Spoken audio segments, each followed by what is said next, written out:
Hey there, everybody. I am in one of my happy places, which is on the seawall here down in Narragansett.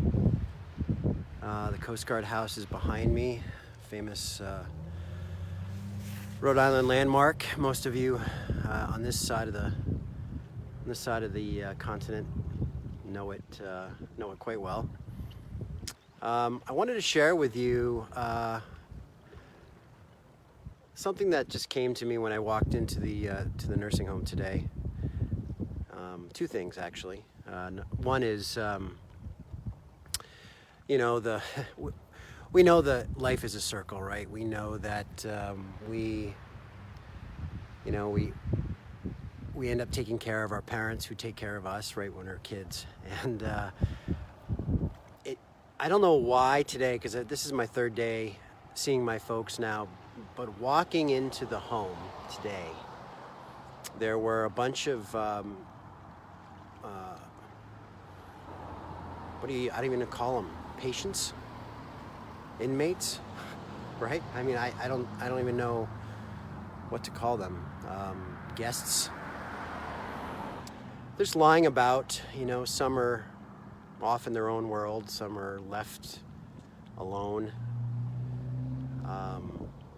And I remember, for some reason, I went straight to when I was a kid, and I was always in the flippin' hospital as a kid, always. The weak asthmatic kid, I was in a week at a time, and parents would always come, of course, and I don't know, I just felt so alone all those years ago. But and I remember though, because I was there so long that the staff knew me, knew me by name whenever I came back, and so I built this relationship with all the nurses, and I guess they were called candy stripers back in the day. They would come around, and not candy strippers for some of you cheeky bastards. Candy stripers, I think that's what they were called. They would come around and read books and do games with you and shit like that. But they all knew me because I was there a lot, and now I see some of these people there and they're just unresponsive. Thankfully, my parents are actually kind of the opposite, and everyone loves my parents, and so it brought me to this full circle of now everyone talks about Lee and Carolyn because they're husband and wife, they're in the same home, even though they're separated in a different unit. My dad is at 76, he's still fairly young compared to a lot of the people in there, and he's always so polite, and they just come up to me and they love him. And I just wanted to give a shout out to every single staff member so far that I've met at the South County Rehab Center. They're amazing. They've come up, they've introduced themselves to me. They've shared some stories about my dad and my mom trying to be cheeky, hiding things and pretending that she forgot where she put her slippers, but it's because she wanted dad to bring the other slippers from the house or from the apartment, right? So things like that. It is a blessing, and I wouldn't have it any other way. That said, it is a challenge. It is harder when I sit down with my mom and to see her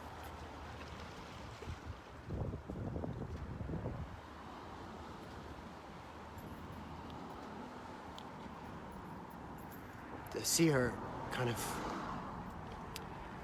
visibly struggle with the words. It's not that she forgets the words, that's the struggle for me. It's that you see that she gets frustrated that she can't find the words, so she creates this this anxiety in her own head, you know, and yeah, that's the hard thing today. So, you know, we had to deal with the lawyers today, and it went really well. It went really well, and you know, there's some of that mom just doesn't quite understand, right? So,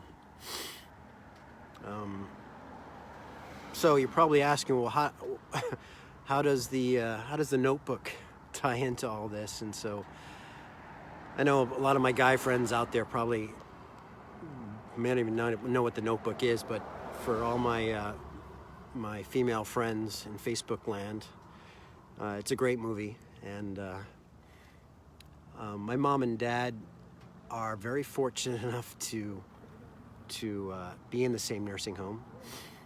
And of course, in that movie, you find out at the end that the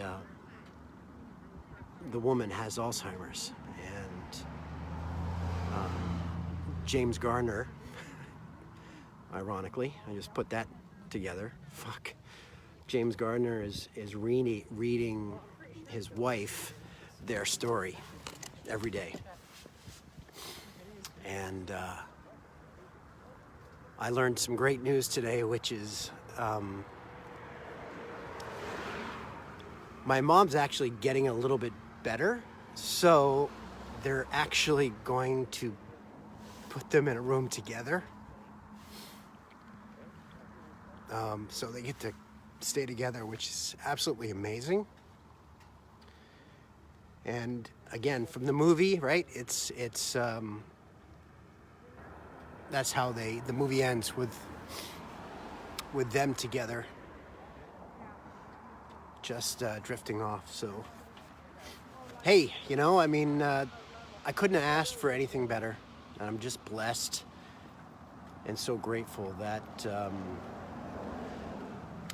things have worked out the way they have. That I was able to get home, that I was able to see them, spend some time with them. I have another week here. They're surrounded by amazing people. They actually are going to be staying together in the same room. What more could you ask for? So I wanted to share that with my peeps out there. For those of you who haven't watched The Notebook, it's a great movie. Although I don't think my dad would ever be classified as a young Ryan Gosling back in the day.